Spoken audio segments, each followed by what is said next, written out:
All right. All right. Welcome, everyone. Welcome, welcome, welcome. This is another edition of At Their Feet. This is all centered around the book At Their Feet 50 Black Muslim Elders Share Stories of Faith and Community Life. So, my name is Zarina El-Amin. I am the publisher with Book Power Publishing. And it was my privilege and honor to lead this project of collecting 50 stories, 50 pieces of advice, 50 lessons learned, if you will, from those who are leading the way and who have built community for us here in the Black Muslim American community. So today I have the privilege of introducing an Imam Salim Mutman, who I have known, I think, my entire life. I do not think, I really think it is my entire life. I'll have to ask him, but I feel like I'm 43. It's at least 40 years, I think. Um, so Imam Salim Mutman is based in the Detroit area, and he is an imam. He is a scholar. He is a teacher. He is a founder of an institute that we're going to talk about in a little bit. And he is a world traveler. He's a philanthropist. He does a lot. He's a father. He's a grandfather. He's a husband. You know, he does a lot in the community. And today we're going to talk about some of his entries in the book At Their Feet. But we're also going to get deeper into the main thing that he's about, which is the Qur'an. We're going to talk about that because I have some questions, some stuff I've been, wanting to ask for a while. So without further ado, I'm going to introduce Imam Salim Mutman. Assalamu alaikum. Wa alaikum assalam, and I thank you for having me on your program and even having me as an author or writer in the book. Yes. Yes. Well, before we even say this book, I should have had your other book here, which I don't. I don't have a copy of your book, but Imam Salim is the author. Can you please tell them real quick about your full book as well? Yes, the book is what is it? Muslim Okay. American Logic. Yep. Uh-huh. Is the book Muslim American Logic, and the book is based upon Muslim American logic from the Quran. How the Quran is expressed in a peculiar way, addressing the Muslim American. And there are quite a few chapters, various chapters addressing the logic from the Quran. By title Muslim American Logic, it's really based upon the logic of Imam W.D. Muhammad. Mm-hmm. But I'm also working on another book that's making a comparison with the thinking or the logic of Imam W.D. Muhammad and Ibn Arabi, the great scholar Mm-hmm. Ibn Arabi, the great philosopher. But that book, that's what it's more or less addressing concepts and ideas based upon a Muslim American logic and ideas. Muslim American logic. I want you guys to break that down real quick. Like a Muslim American logic. We talk about Islam. We talk about this way of life being for all people at all time, right? Yes, However, we also know that each individual group of people apply their ways of thinking, their ways of looking at life on that. So, what you're saying when you say Muslim American logic, are you saying like our cultural interpretation or so? well, I would say the Quran itself is a very dynamic book. Mm-hmm. It's very unique that it can be applied to any society without that society having become another society. Okay. So the Quran is not so much how you apply your culture to the Quran, but how you apply the Quran to your life, your culture, your situation, where you're at, and the time that you're in. It can apply to that, and it will improve upon, correct anything that needs to be corrected, and improve upon the society that you're in. Mm-hmm. So here's the Quran as it is being applied to the Muslim American experience. Mm-hmm. So it's not where, and you would grow from that and out of that, not looking at another people in another place, another time, and trying to emulate that people. The Quran can permeate any society. Mm-hmm. For example, be an agricultural society, industrial society, a highly technological society. You don't have to, we don't have to try to hold on to the agricultural norms and ways of the people. We apply it to our ways as a people. Mm-hmm. All right. So I had it backwards. So what I was saying, like, looking at the Quran through our culture, you're not saying that, you're saying taking the Quran and applying it, to this land and this space here. Yes. All Yeah. right.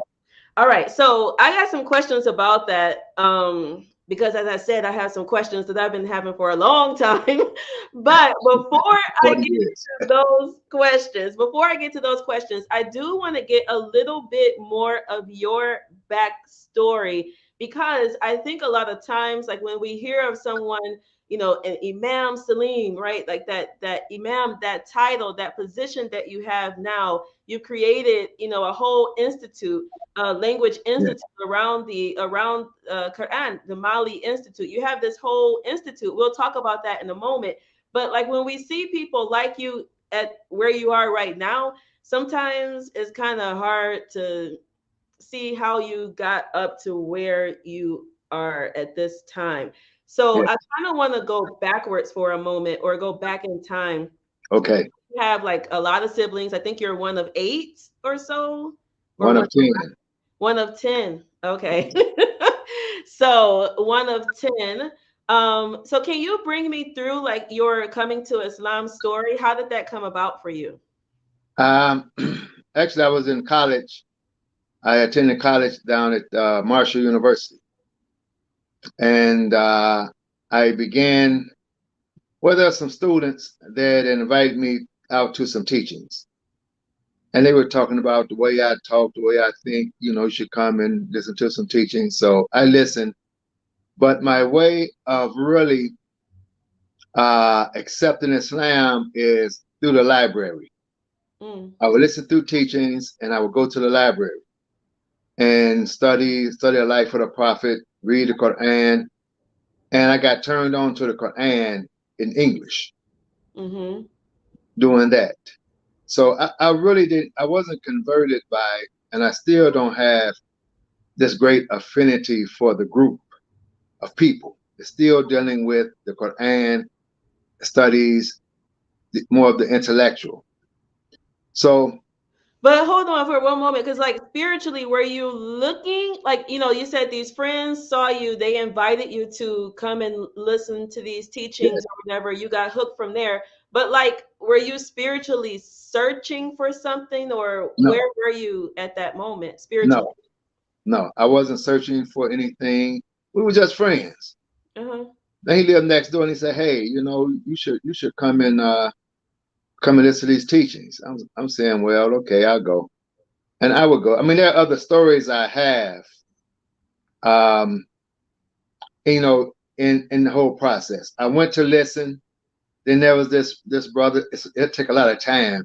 But this brother, Well, he had some bean pies. tell us one of them. Tell us one. Here's one. Here's a good one. So he comes to our apartment, and he has bean pies, right?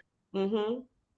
So he said, "I tell you what, I give you all a bean pie, and we'll sit here and eat it if you listen to me talk to you."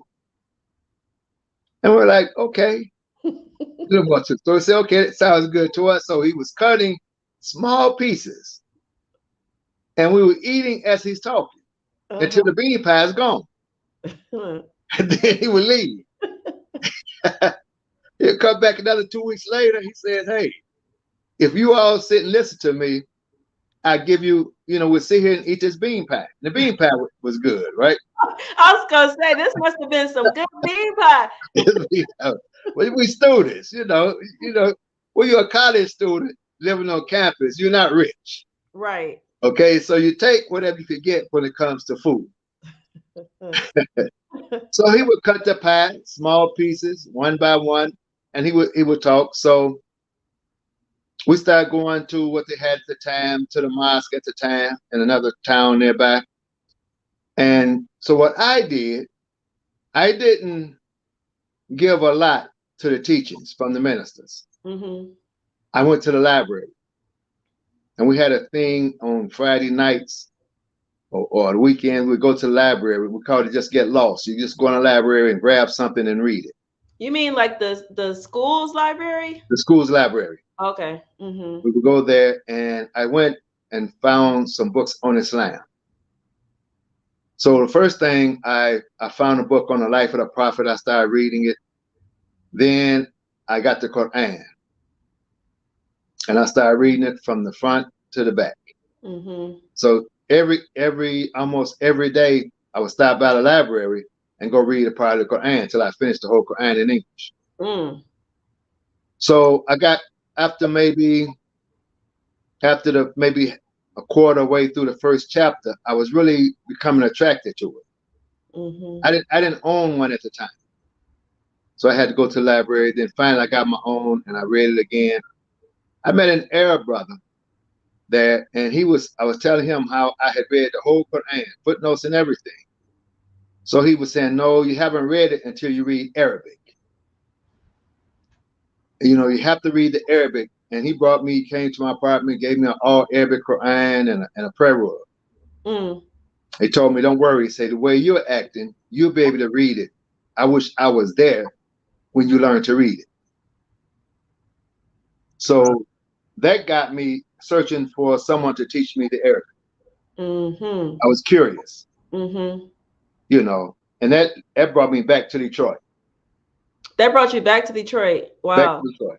I was So living how there. old are you then? You're like 20? I was about 25. Okay. About 25. Let's see, I had finished school. I had maybe 1 year, a half a semester in school left.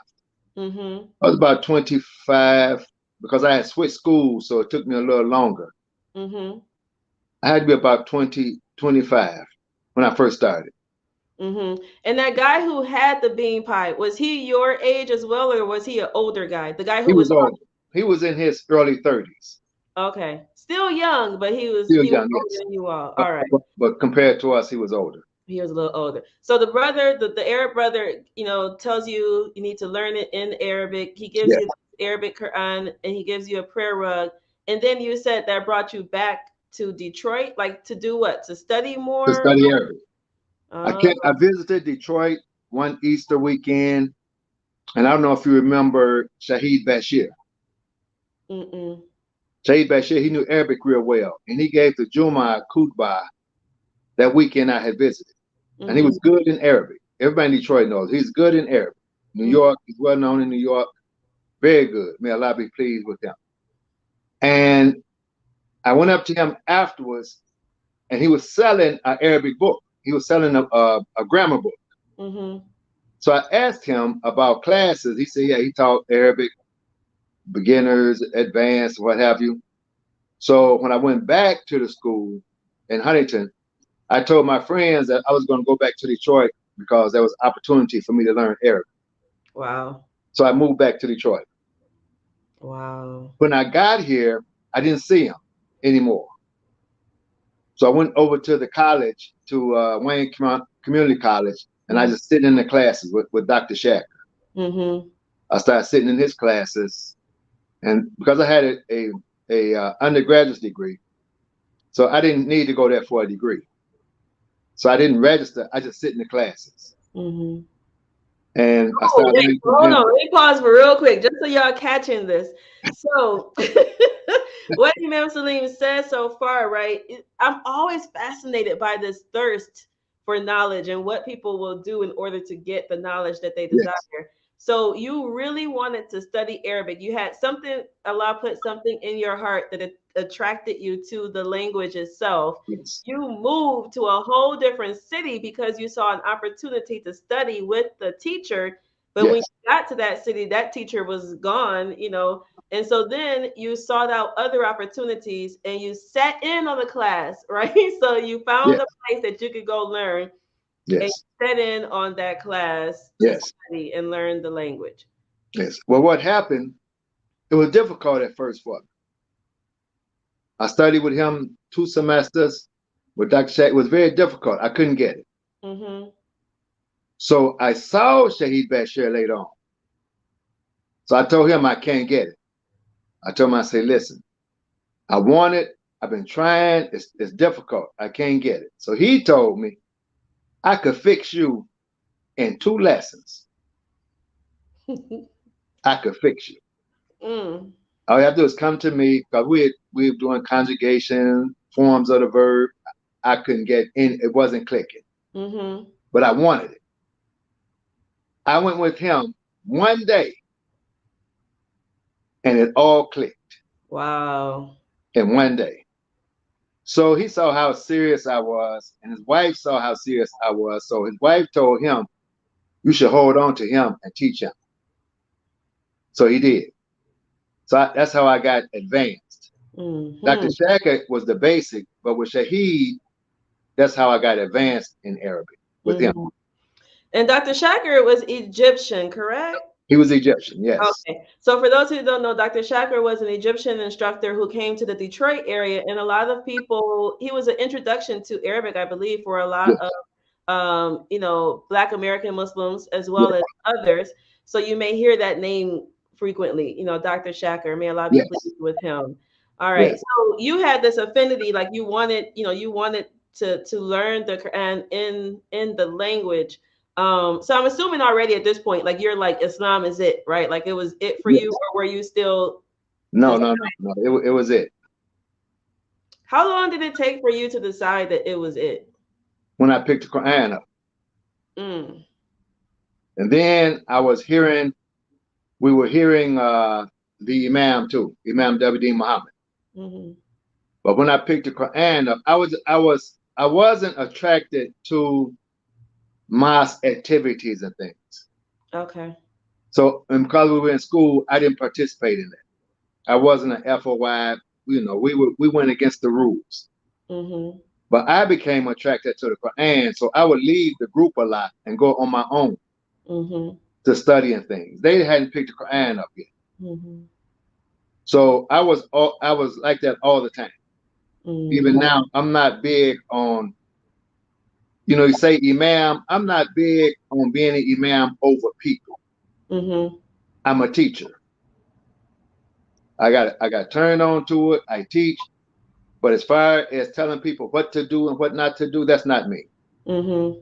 I know how to do it, but that's not my thing. I don't care for that. Mm-hmm. I can manage. I have management background degrees in business management, coaching, basketball. I mean, I've had leadership roles, but I could drop out of that for teaching. Mm-hmm. So what really sealed it is the first time I met Imam W.D. Muhammad. I had been studying Arabic well enough to looking at the Quran and looking at his teachings. So I won't get lost. Because once you go to the library, there are books and books, and there's philosophy, there's ideas. So I would never get lost. I would study him. Mm-hmm. And that would be my anchor. Mm-hmm. As long as I know how to get back home, I can go anywhere in the world. And that's mentally, that's my home. That way I don't get lost in this idea and that idea, because people can get lost in ideas very easy. Mm-hmm. This is it. So I'm not searching because wherever I go, I can get back home. So, I hear a lot of pioneers, if you will. I don't know if that's, we hear a lot of pioneers or those who came through the first, through that experience, like have this big reverence for Imam W.D. Muhammad. For those of you who don't know, we're speaking of Imam Mhm. W.D. Muhammad, who is the son of Elijah Muhammad of the Nation of Islam. And when he took over, right, he moved Mhm. from the Nation of Islam's teachings into Orthodox Islam, Orthodox, quote unquote, Islamic Mhm. teachings. And a lot of people of your generation and my generation as well, they'll speak of this reverence for him and sort of being Yes. that anchor. But a lot of people don't understand that, and they feel like, like you're either delusional in worshiping. People say, oh, they worship Yes. that imam too much, or like, can you talk to us a little bit about that? Like, what about his teachings made you feel like he was an anchor enough to guide you in this new way of life? Well, when you're young, which I was young, you don't know, and you could easily be attracted by whatever, going to school, in college. You can be easily be attracted to any type of ideology. Mm-hmm. But the way he was teaching, I became attracted to him. Mm-hmm. I was always rational about it. I was never a person who was dedicated unconsciously. So even with him, I studied him, his writings and things with the Quran as I'm going. So I read the Quran as I was studying Arabic. I got I got to the point I could read the Quran in the Arabic text and see where he was coming from the Quran in the Arabic text. Mm-hmm. So the I think one of the my greatest meeting I had with him, the biggest influence he had upon me, I met him in Chicago around 1980. So I'm about 28 or so at that time. Mm-hmm. Maybe I was younger in 75, but from 75 to 80, I was about 28. And I was showing him I could see his thinking from the Arabic text more so than the English text, Mm. which there's a difference. So, we got to talking. He was saying, show me. We got to talking. So he suggested that I stop reading translations. So he told me, put away all translations. Don't read them. Don't read them anymore. Read the Quran for yourself and look and see what he says. If I want, look, see what others say. I have something to say, and don't worry. Mm-hmm. So him saying that to me had a big impression upon me. Being young, and like you're saying, we have this all about Imam W.D. Muhammad. So Mm-hmm. he's saying this to me, and he's saying it as though he has confidence in me. So it wasn't easy. So I went home and I only had one Quran with translation. I Mm-hmm. gave it to a blood brother, so I made sure I didn't have any translations in the house. Wow. And that time So we didn't have Google and stuff like I that. know. You know. So I took a Hansword dictionary and an all Arabic Quran, and I started. Mm-hmm. Because you're somewhat already familiar, I read enough in English. Every word I didn't know, I just started looking them up and studying grammar all at the same time. It wasn't easy, Yeah. but because he said it, I just obeyed. Mm-hmm. And after a while, because he was telling me that if I stay sincere, he was saying himself, because I asked him how did he get like that. Mm-hmm. So he was saying, he studied mythology, but when he got to Quranic Arabic, the light came on. And he just said the light's been on ever since. So he was saying, if you stay sincere, the light will come on for you too. So I'm like, really? He said, yeah, don't worry about it. Just read it for yourself. So that was a big impression, big impression. So your teacher is saying, like, don't just read what I wrote, don't just read my Right. commentary. He's telling you go back to the And source, go go back back. to the Yes. source and read. So just on a practical level, like, how did you actually have time to do all of that studying and all that stuff with all the other stuff that you have? Like, you got to work, you got to pay bills, you got to live, Yes. you got to eat. How Yes. did you have time to balance both your extracurricular Well, this what, activities yes. with What this? I do is I learned some things from Shahid Bashir, but what I would do, if I get up at 6 o'clock every morning Mm-hmm. to get prepared for work, instead I get up at 5 o'clock. Okay. So I have an hour of study. Then if I go to bed at 9 o'clock, I go to bed at 10 o'clock. I got an hour of study. When I'm at work on my breaks, I have a Quran with me and I'm reading. I kept a pocket Quran with me all the time. Mm.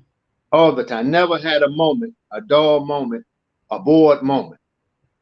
I don't have them today. I pull the Quran out and I start reading. Mm-hmm. and I'll read a section in Arabic and just read it, and words I didn't know, I look them up when I got home. Then that would be the routine. And every week I would get the Muslim Journal and read it, and and find where the Imam was coming from the Qur'an, and Mm-hmm. then go to that spot, and if you look before a verse before and after, you will see how he penned the whole speech. Mm.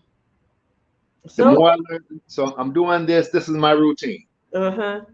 Studying the Imam, seeing where he's at. Then I began to read tafsirs that would show me what other people think. Mm-hmm. So that's how I got into tafsirs. I can see what they're saying. Once I find a verse where the Imam is, I see what others are saying, and then I would look at it and see what I would say from All right. So in it. your section, in the book here, and Imam Salim section is like written as a letter to a young man, right? And in this, you talk about different things that you feel this, a young man should pay attention to as they're growing up. And one of them is the value of the Quran. And you said, young men, do not underestimate the value of the Quran's influence over your life. The verses of the Quran are ascending signs, maturing the bridal intellect, giving it the reins to monitor the imagination and desires, and preventing them from causing you to stray from the natural path.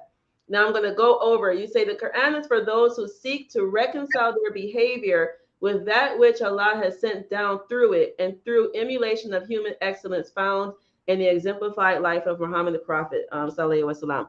So, I have a question right here, because a lot of times when I hear people, when I ask people about their coming to Islam story, or why they selected Islam for their way of life, and they speak about the Quran in these glowing terms that it brings them solace and it brings them peace and it brings them joy and all these things, and I get jealous because I don't know if something is necessarily wrong with me or what, but there are verses that bring me, peace, and there are verses I reflect on. There are certain verses where hands down, like I'm there. But I don't get that same like connection to the Quran that you describe right now, that some other people describe. Like one lady was like, once I read the Quran, like that was it. This was my way of life. So, like, Yeah, what do you say to somebody that is, I won't say struggling, I don't know if that's the right word, but like has that disconnect in a way of life that I've been in for over 40 years or so? Like, what do you think about that? I would say, actually, until I read it in Arabic and started comprehending, what's popular is recitation. They call recitation, you recite it, you hear the beautiful rhythms, and people say how beautiful it is, what have you. Yes, but it's the comprehension of it and what it is saying that will grab you. Once you can read it in Arabic, it'll have the tendency to grab you, and it will cause you to reflect and think automatically about what it is saying, what it's revealing, what it's showing. The book itself, it inspires you. It inspires the mind, but you don't get the same from the English text, Mm-hmm. because the English is translated, and the English language can't hold, it doesn't hold the thoughts that the Arabic language holds. Many people, we study different languages because some languages can hold thoughts and ideas that other languages cannot hold. Mm. Quranic Arabic, Mm. not just any Arabic. Some people think Arabic is Arabic. No, Quranic Arabic. When you read the Quran, like I'm saying, it's an inspiring and ascending type of language. You may take some languages I just use for communication. They're not used for have the metaphors to think on different levels. Oh wait, I just got what you mean. Ascending meaning like the individual who is engaged in it is getting better, like they're ascending Yes, in their intellect and thought. Okay. yes, and they're growing in degrees. the imagination is open. It enhances the imagination to the nth degree. You have to be careful because you have to, it turns the intellect on because you have to check your imagination sometimes. So, but it's an ascending language. So you hear people say, even myself, every time I pick the Qur'an up, I'm reading something as though I have never read it before. It's like Allah's always teaching something new. I've read it over and over and over, but every time this morning, I'm reading something new this morning. I'm reading something, I see something I didn't see before. But it has this, it's trying to describe it as difficult. It has this nature about it. It opens you up. It broadens the intellect. It broadens the imagination. And you're ascending as spiritually, you would say, as you're engaging. When you read it for yourself, that's the key. You have to free yourself, not what the Imam said, not what this scholar said, not what that scholar said. First, read it yourself. And you have a relationship with it. Then go look what others say. And then even you will still have more to say because no one says at all. So you're not restricted to what someone else says. You know, and one thing he was saying to me is, don't say he said it. Don't be quoting him. If I see something that he says, if I use it, it's mine. So you will stay free. Same thing I teach. Don't be so restricted to quoting someone, and you can't let them go. I follow this sheikh, and I just can't think no other way except how this sheikh. No, I'm not like this. I wasn't like that from the start. But Imam had a big impression on me. Now even Ibn Arabi having a big impression on me. Later time, you know, as a philosopher, I'm comparing and thinking, but I have my own thought also. But the Quran is a. If we were living in the time of Moses, we would say it's magic. If we live in the time of Jesus, we say it's a miracle. But it's not a miracle. If we live in the time of Muhammad the Prophet, we would say it's poetry. It's not poetry. It's not a miracle. It's not magic. It's revelation from Allah. Okay, so you have taken this, this approach, this philosophy that helped you grow and ascend with your connection to Allah, through the Quran and through the Quranic Arabic, and you've created an institute for other people to be able to, do the same thing, get better, get closer, ascend, be better people. So let's talk about Mali and like what that is and how you came to found this institute centered around the language acquisition of Quranic Arabic. Yes, one thing I noticed when I came to Detroit, I was rather naive about a lot of things. When I came back, even though I grew up here, I moved back here.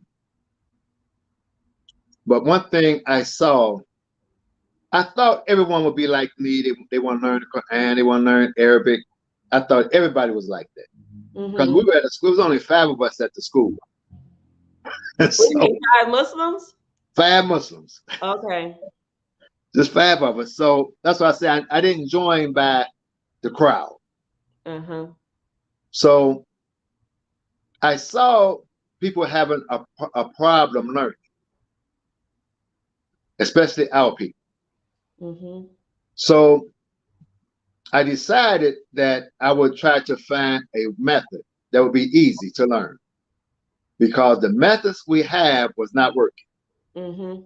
So I'm taking notes and looking at why is it that we don't learn. You start a class, a lot of things happen, you quit, the teacher leaves, he's so important, he has to go out of town, he comes back 2 weeks later, you get snow, we're going to shut the masjid down for the weather, winter time, summer is hot. I don't want to be in the masjid in the class. All of these were variables, but the method that was used, I found was difficult for us because everybody has this idea, and it's the method that we use, that before you learn to read, you should know how to speak, because the child learns to read first, speak first, and then they learn to read.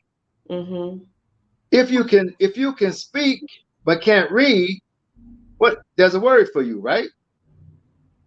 Yeah, illiterate. Illiterate. Yeah. But what about people who can read and can't speak? What's the word for that?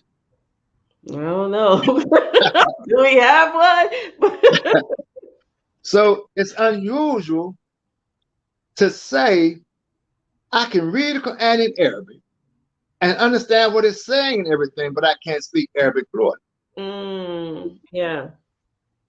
So the problem is all the methods are used to teach you how to use the language in speech first before you go to the Qur'an, which you seldom get to. Then to learn to read the Qur'an and comprehend without knowing how to speak. So what I did, I took out all of the lessons that dealt with using the language, not how to write it, not how to write a composition, because a lot of people took Dr. Shaka. Today you'll find them, they can't speak for 5 minutes, carry on a conversation. They can't write a couple of paragraphs of Arabic. And they can't read the Quran and comprehend because their attention was not there. Yeah. But they know Arabic. They can say some words. So what I did was I took out the idea of learning how to write and use the language. So you don't need to learn how to write. My whole system is learning how to read the Quran and comprehend what it's saying. And read other sources in Arabic that's related to the Quran. Tafsirs and dictionaries, Arabic dictionaries, what happened. And I don't use any language that other than the Qur'an, Quranic language. No conversation. Don't waste the time with conversation and things of that nature. So that cuts out a lot of time. It cuts out a lot of the fat and the difficulties. It's very difficult to use the language than it is to read and comprehend what you're reading. And the Quran it's a small book in terms of vocabulary, and it repeats itself so much that it's easier to learn to read and comprehend. But it's the highest form of Arabic. Literary, it's the highest form of a literary writing of any language, but the highest form of Arabic. So it's strange to say you can read the Quran, but you can't speak. And people look at me and they say, that's strange. How was that? Unheard of. You mean you can read Shakespeare and interpret Shakespeare, but you can't speak English? No way. Approach. Yeah, this is a totally novel approach to kind of cut what I think people like glorify, speaking, because I do the same thing. Like, I'm talking to my kids. I want them to be able to speak, all of that. But in actuality, the main thing that I do want them to, or any of us, right, is to be able to understand what it is that we are reading. And I think you're right. A lot of us glorify the recitation, the memorization, right, without even getting to like the real nitty gritty of what the heck am I actually reading and saying. But okay, so we have this model that you created, right? Yes. But what I found interesting, and I'm here in Detroit, right? Like you have all these followers, hundreds and thousands of followers nationally, right? And we're going to just be real, because this is a real thing, I think, for other people who have like major big ideas and things that could change and impact a lot of systems and things. But sometimes they come up against like opposition, or they come up against people who think that that Yeah. system is not going to work, and so they just throw it out, throw it out. And I know Yes. for you, you came up against some opposition, if you will, or I would say people, it wasn't like honey that they were just scrambling to get it locally. So Right. you talk about like how do you deal with that as a leader though, having a system that can benefit people, but you're constantly getting opposition? How do you deal with that as a leader and as a man, and as someone who wants to improve the society around you? Yes. Well, the first thing is I would say you have to have a love for it. I'm going to do this whether I could sit in this room out all by myself. I'm going to read and study the Quran, and I'm going to enjoy it. That's my love. I was attracted to it. I didn't let it go. The day I picked it up, let me Mhm. tell you a short story. One day, my son, Siraj, right? Yes. So he's filling his Cheerios. He's going to school. He's majoring in engineering. He's always an A student. So he's filling his Cheerios, and he says to me one day, he says, "You know what, Dad? You only know 1/4 compared to what I know." I said, "1/4? giving me, you giving me 1/4?" He said, "Yes." I said, "Okay. Now listen to this. I want you to go back in your mind as far as you can to when you became conscious of me. See, I knew you, Zarina, when you were born. Mhm. I knew you before you knew you, Mhm. right? Now, go back in your mind. I'm saying it's my son. Go back in your mind as far as you can go when you became conscious of me, Mhm. and think. Just take your time and think. Did you, of a day, I could have been sick or anything, a day that you never witnessed me reading the Quran. Mm. Just say, Dad, I remember a day you was laying in bed sick. Because I was sick one day, down with the flu. You remember that day? He said, yeah, where was the Quran at? You said, it was in the bed with you. Mm. So I was attracted to it, always with it, right? So because that's what I love doing. I love teaching. I love teaching the Quran. So the rule is if someone asks me to teach the Quran, I can't say no, Mhm. no matter the circumstance. If a redneck, if I can use this word on your show, Mhm. You can say. came to me and I know he doesn't like black people. Mhm. He hates, and I know he hates black people, but he loves the Quran and I love the Quran. And if he says, I want you to teach me the Quran, I can't say no because you're a redneck. I can't send you through the therapy class and get rid of your racism before I teach you. I can't do that. I Mhm. have to teach you. Mhm. So when people ask me to teach, I suffer from stage fright anyway. I'm Are an you introvert. I'm a quiet person. I but don't, you speak all the time? Like, because people ask me, mm. I don't volunteer. And I don't put myself in a position to be asked. Mm. So it doesn't matter to me Mhm. whether I speak or not. But if I do speak, then I'm going to speak with confidence. Because the Quran gives me confidence. Now you see me speaking all the time, right? Right. In your 40 years of knowing me, you said, Yeah. have you ever seen me speak without the Quran? Not that I know of. No, Right. no, that gives me confidence to stand up in front of people. Mhm. Otherwise, I would be fumbling all over the place. So what I hear you saying is that like it didn't really matter about the naysayers or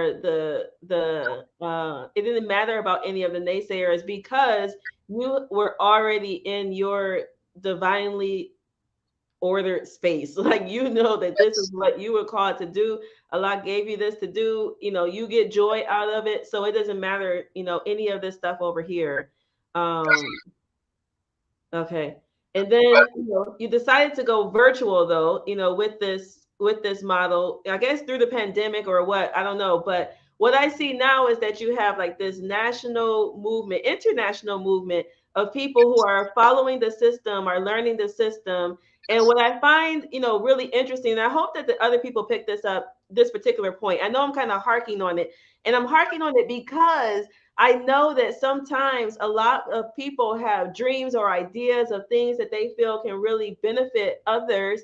And when they get the naysayers and when they get the people who are, blocking it, oh, you can't do this, you can't do this, you can't do this, or we don't like that, and talking all this stuff or whatever, a lot of times some people kind of pull back because they get either upset or embarrassed or feelings come up. We're human, right? You get all these other feelings and people hold back.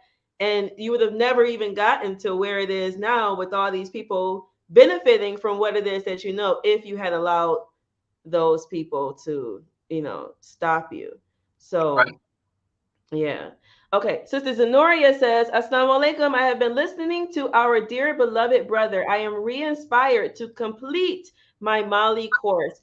As an English language teacher, I understand the method and I love it. Praise be to Allah for lending him to us. Oh, good. Alhamdulillah.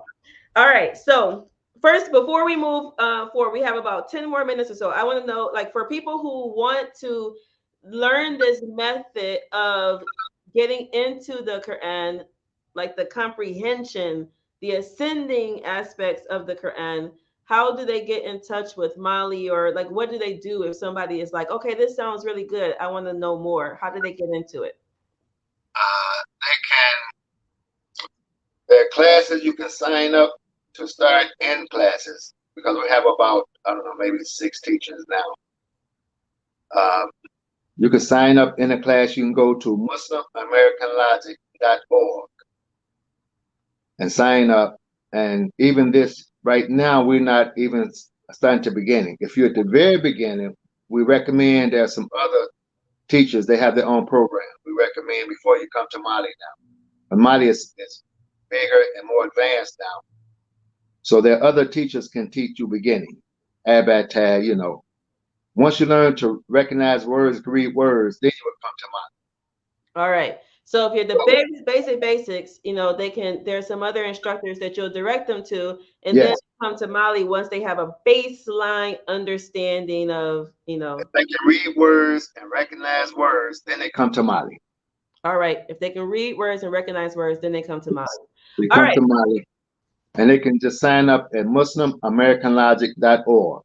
MuslimAmericanLogic.org. So, Yes. for those of you who are just joining us, this is Imam Salim Whitman of Mali Institute. He's founded the Mali Institute. Now they have instructors and other people who are leading this path of getting connected to the Quranic language, the Quranic Arabic language, and being able to comprehend and understand what it is that you're reading, not just being a robot, not just reciting, not just sounding, pretty or whatever, but actually understanding what it is that you're reading so that hopefully you can evolve, as a human being. So, Imam Salim, in your story, you've written to this young man on some of the different things that you feel they should learn in order to be, in order to grow. And so, in our last, few minutes or so, I just want to hear from you. What you see right now. 2022 is December 2022, so we're going into 2023 or so. Like, what do you see as some of the big things that people should really instill in their life outside of learning the Quran? Because we know, like, I know you're gonna say comprehend that Quran. Like, are there Yes. any other things that you feel that we really need to get into in order to improve?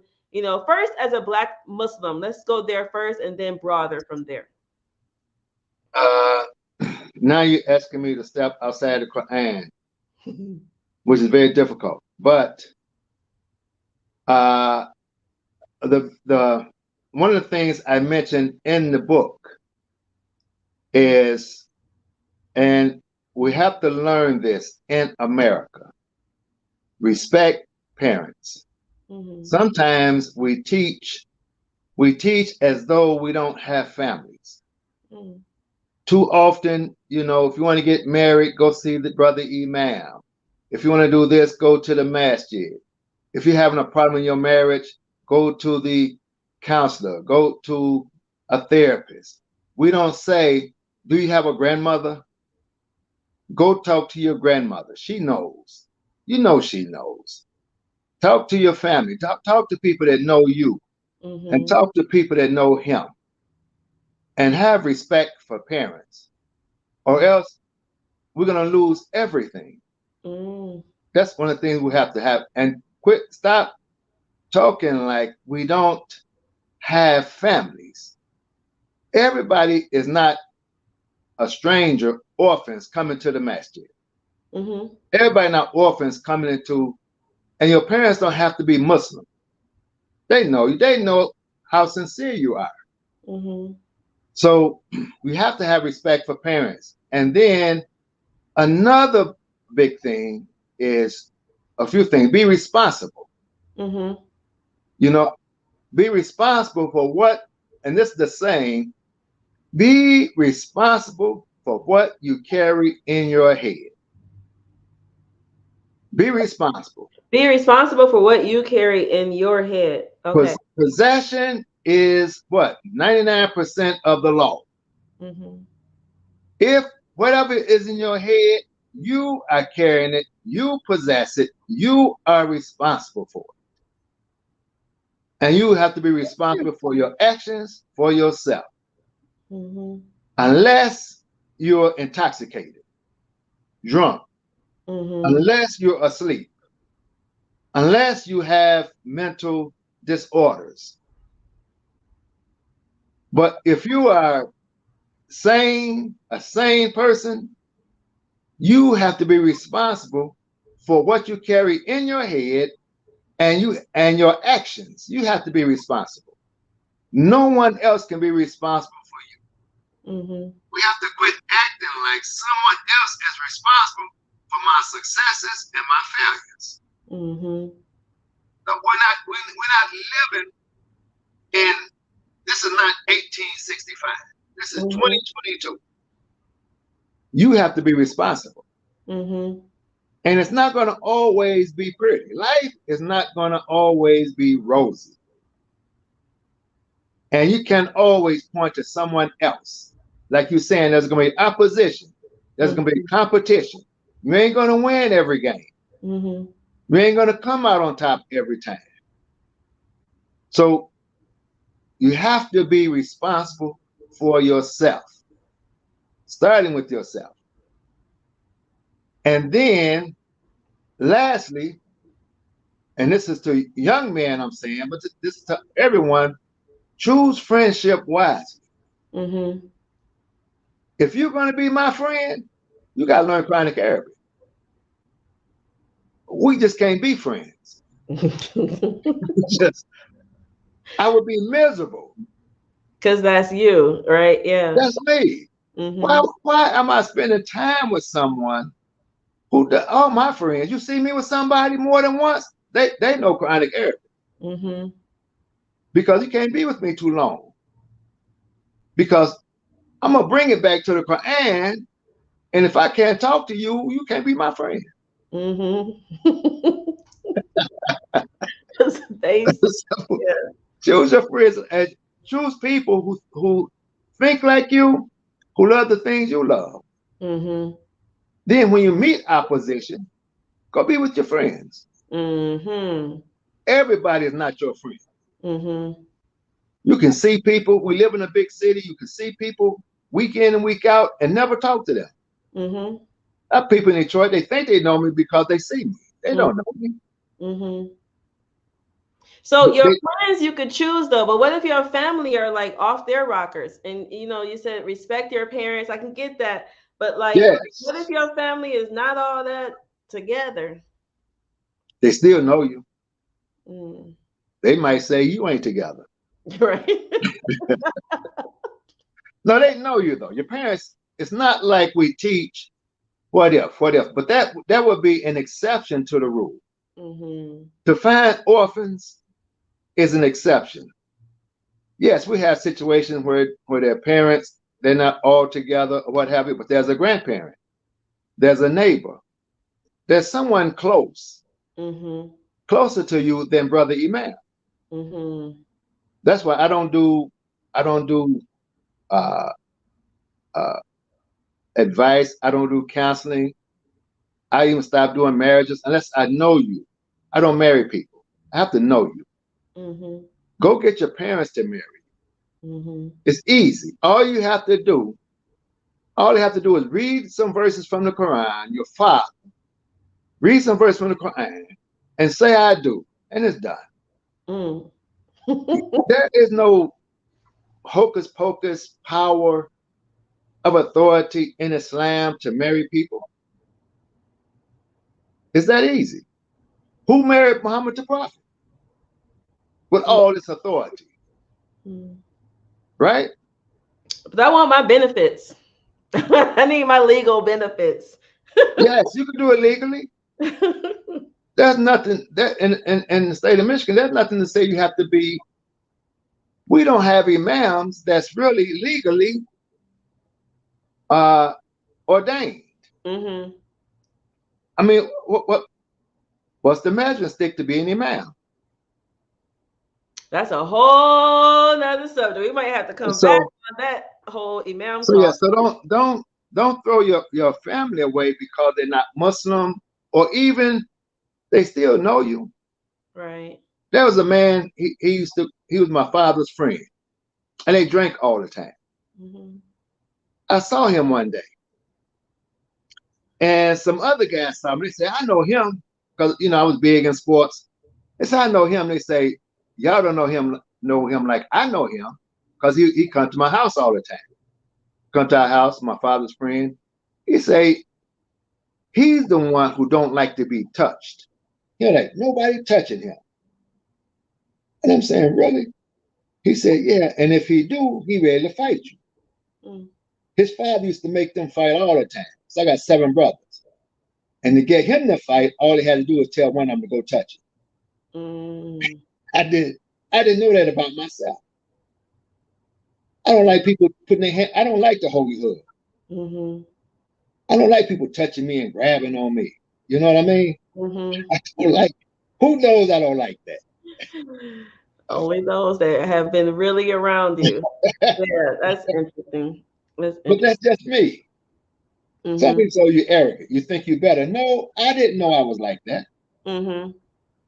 But somebody close to me, close to the family, knows I'm like that. Mm-hmm. So they can easily tell somebody, hey, don't be looking for no hugs from him. Don't do this. Don't do this with him because they know you. Mm-hmm. They don't have to be scholars and scientists. They just know you. They just know you from their relationship and watching you and Yeah. such. Yeah. And but So. we miss that. We miss encouraging that in young people. Mm-hmm. I mean, I could talk. These are things that we miss. We miss one of the biggest things we miss in our what we call quote unquote Muslim community life. We don't teach our children to come back. We teach them to go out, but Oh. we don't teach them to come back. Mm-hmm. And so they don't come back. And we have to keep starting over and starting over. You go to the Muslim center now, it's a whole new people because we didn't teach the young people to come back. Mm. We push them out. When you get out there, go make something of yourself. Do this, do that. But we don't say come back. Mm. You go to school, come back. Come back. We need to start teaching more of that. Mm-hmm. So I found out, I went to my lawyer, we grew up together. We grew up in a township, Roanoke Township, I mentioned, is black owned and operated. And here I am out here Muslim looking for a black town that I grew up in. I could go back. He said me, say, Salim, you can move back and you can have any position in the township you want because of who you are.